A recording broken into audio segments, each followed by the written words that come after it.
The rain had been falling since late afternoon. By evening, the sky above the city had turned a dull gray, and cold wind pushed sheets of rain down the empty sidewalks. Streetlights flickered on one by one, reflecting off puddles that gathered along the cracked pavement. At the corner of Maple Street stood a small cafe called Sunrise Coffee. It wasn't fancy. The sign above the door was slightly faded, and the windows carried tiny scratches from years of weather. But inside, the cafe was warm. Soft yellow lights glowed above wooden tables. The smell of roasted coffee beans filled the air. A quiet jazz melody played through an old speaker near the counter. It was the kind of place where tired people came to sit for a while and forget the world outside. But tonight, the cafe was almost empty. Only two people remained. One was a middle-aged businessman sitting alone near the window. The other was a teenage boy at a corner table. The boy's name was Noah Carter, 16 years old, tall for his age but thin. His hoodie sleeves had been stitched several times, and his sneakers had clearly seen better days. But Noah didn't seem to notice. He was focused on the notebook in front of him. Numbers covered the pages, complex equations, geometry sketches, calculations written carefully in neat handwriting. Noah loved math. To him, numbers made sense in a world that often didn't. When everything else felt uncertain, math had answers. He glanced briefly at the window where rain slid slowly down the glass. Then he looked back at his notebook. He had a test tomorrow, and he wanted to do well, not just for a grade, but because every good grade felt like a step toward his dream. One day, Noah wanted to become an engineer. He imagined designing bridges across rivers, building towers that touched the clouds, creating things that would last long after he was gone. But dreams like that required opportunity, and opportunity required money, something Noah's family barely had. Noah reached into his pocket. He pulled out 3 crumpled dollar bills. $3. That was all he had. Earlier that day, he had helped a mechanic behind a small repair shop carry heavy tires and sweep the garage floor. After 3 hours of work, the mechanic had handed him the money with a smile. "Hard worker like you deserves it," the man had said. To most people, $3 meant nothing, but to Noah, it meant dinner. He looked toward the cafe menu. A sandwich cost $4, too expensive. So he had planned to stop by the small grocery store on the way home and buy instant noodles instead. He folded the money carefully and slipped it back into his pocket. Across the cafe, the waitress Maria watched him quietly. She had seen Noah many times before. The boy came almost every evening. He always ordered the cheapest thing, usually just water. Then he studied for hours. Maria knew his situation. She had once asked him gently why he didn't study at home. Noah had simply smiled. "Our electricity gets turned off sometimes," he admitted. Maria's heart had broken a little that day, but Noah never complained, never begged, never asked for free food. He simply worked hard and stayed hopeful. Suddenly, the cafe door opened with a loud creak. Cold wind rushed inside along with the sound of rain. A tall man stepped through the doorway. He looked to be in his late 40s. His dark coat was soaked. Drops of water fell from his hair as he removed his gloves. But what stood out most was his face. He looked exhausted. Not the kind of tiredness that sleep fixes, but the deep exhaustion that comes from years of pressure and responsibility. He walked slowly to the counter. "Coffee," he said quietly. Maria nodded. $3. The man reached into his coat pocket, then paused. His hand searched another pocket, then another. A small sigh escaped his lips. "I must have left my wallet in my car," he said. Maria gave an apologetic smile. "I'm sorry, sir. We can't serve without payment." The man nodded. "Of course, I understand." He stepped aside politely. but his shoulders sagged slightly as he turned away from the counter. Across the room, Noah had seen everything. He looked down at the $3 in his pocket, then back at the man. The stranger stood by the window now, staring out at the rain. He looked like someone carrying too many problems. Something about the man reminded Noah of his mother after long days at work, tired but still standing. Noah hesitated. $3 meant dinner, but something inside him felt stronger than hunger. He stood up, walked to the counter, and placed the $3 on the surface. "I'll pay for his coffee." Maria blinked in surprise. The man turned around. "No, son, you don't have to do that." Noah shrugged. "It's okay, but that's your money." Noah gave a small smile. "My mom always says, if you can help someone, you should." For a moment, the cafe grew quiet. Maria prepared the coffee slowly. Steam rose from the cup. She handed it to the stranger. The man accepted it carefully, then looked at Noah again. "What's your name?" "Noah." "Well, Noah," the man said softly, "thank you." Noah nodded. "You're welcome." He returned to his table, but now he had no money left for dinner. The man sat down near the window. He took a slow sip of coffee. The warmth seemed to relax him slightly, but his eyes kept drifting back to Noah, to the worn notebook, the old backpack, the determination in the boy's posture. After a few minutes, the man walked over. "What are you studying?" Noah looked up.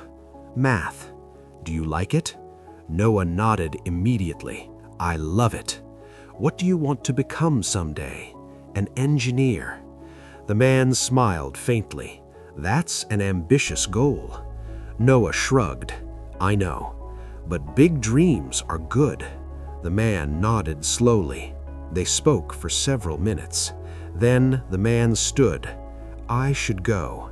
He pulled out a small business card. "If you ever need advice, you can call this number." Noah accepted it politely. The name read Daniel Whitmore. Noah didn't recognize it, but he thanked the man anyway. Then the stranger stepped back into the rain and disappeared into the night. The next morning, Noah woke up early in his small apartment. The room was cold. The heater had stopped working again. His mother, Sarah, was already dressed for work. She tied her hair back and grabbed her cleaning supplies. "Morning, sweetheart," she said. "Morning, Mom." She smiled at him warmly. "Did you eat dinner last night?" Noah hesitated, then nodded. "Yeah." It was a small lie, but he didn't want her to worry. He grabbed his backpack and headed to school. Just another normal day, or so he thought. That afternoon, everything changed. When Noah arrived home, he noticed something strange. A sleek black car was parked outside the apartment building. Two men in suits stood near the entrance. Neighbors watched curiously from their windows. One of the men stepped forward. "Are you Noah Carter?" Noah nodded. "Yes." The man smiled. "Mr. Whitmore asked us to deliver this." He handed Noah a large envelope. Noah opened it slowly. Inside was a letter and official documents. He read the first line, then his eyes widened. The letter explained everything. Daniel Whitmore was not just a stranger. He was one of the most powerful investors in the country. And after meeting Noah, he had decided to create a full educational scholarship for him. Private school, books, tutors, and college, everything paid for. Noah's hands began to shake. This can't be real." The men smiled. "It is." At that moment, his mother stepped outside. "What's going on?" Noah handed her the letter.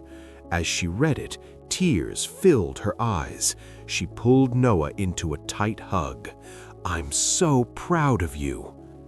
Across the city, Daniel Whitmore stood inside his office on the top floor of a glass skyscraper. His assistant asked quietly, "Sir, all this because the boy bought you coffee?" Daniel looked out across the skyline and smiled slightly. "No," he said softly, "it's because he showed kindness when he had nothing." And sometimes the smallest act of generosity, $3 simple, a cup of coffee, and a kind heart can change a life forever. Noah's life slowly began to change. He walked through the halls of his new school, a place full of opportunities he had only dreamed of. Teachers greeted him warmly. Other students noticed his quiet confidence, his polite manners, and the determination in his eyes. But Noah remained humble. He never bragged about the scholarship, the tutors, or the supplies he now had. To him, it was simply the chance to learn, grow, and work hard. Even with all the resources, he remembered that rainy night at Sunrise Coffee, the moment he spent his last $3 to help a stranger. That moment reminded him that generosity costs nothing but can create everything. At the new school, Noah excelled in every subject, especially in math and science. He joined competitions, science fairs, and robotics projects, always putting in extra effort. But even with his success, he never forgot humility. He often helped classmates who struggled, tutoring them patiently. He shared what he had learned, knowing that true growth comes from lifting others as you rise. One day, his teacher asked him, "Noah, why do you help others so much?" Noah smiled, thinking back to his mother's words and that rainy evening. "Because I know what it's like to need help, and because kindness always comes back, even if you don't see it immediately," he said softly. The teacher nodded, impressed. "You have wisdom beyond your years." Noah shrugged. "I just want to do the right thing." Meanwhile, Daniel Whitmore watched quietly from his office, high above the city. He had invested in schools, businesses, and startups before, but nothing had given him the quiet satisfaction he felt now. Not because he helped a boy succeed, but because he saw that the boy's actions were already shaping his character long before wealth or opportunity. He said aloud, "Talent is important, but integrity and kindness, those are rare. Those change lives forever." He decided to continue supporting Noah behind the scenes, offering mentorship, guidance, and opportunities that would help him grow into not just a skilled engineer, but a responsible, compassionate human being. Noah sat in the library one rainy afternoon, tutoring a younger student struggling with algebra. "You see, numbers aren't just numbers," he said. "They tell a story, just like every choice we make tells a story about who we are." The boy nodded, understanding more than just math. Noah's mind wandered back to that rainy evening when he paid for a stranger's coffee with his last $3. It wasn't about the money, he thought. It was about choosing kindness over comfort. Even in his small actions, he realized he could make a difference in the world. At home, Noah shared small victories with his mother. "Mom, I got the highest score in math today," he said proudly. Sarah smiled, tears in her eyes. "I'm so proud of you, Noah, not just for your grades, but for the person you are becoming." Noah hugged her tightly. "I couldn't have done it without your support, Mom, and I'll never forget the lesson about kindness you taught me." Months later, the school held an assembly. Noah was recognized not just for academic excellence, but for helping others and being a role model.